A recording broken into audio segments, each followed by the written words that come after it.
Right now, AI is quietly replacing thousands of jobs. Not in the future, not in 2030, right now.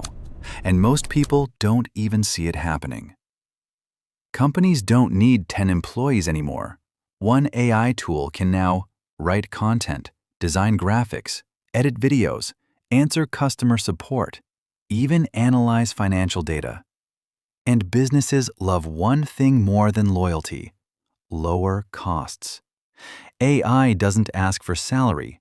AI doesn't take holidays. AI doesn't complain. Here's the scary part.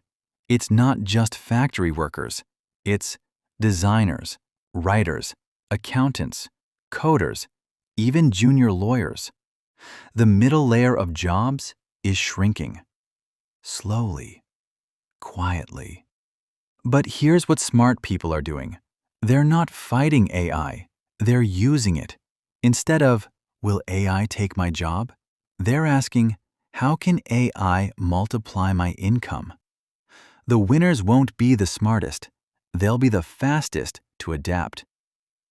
Every technological shift creates two groups: those who panic and those who profit. The question is, which side will you be on?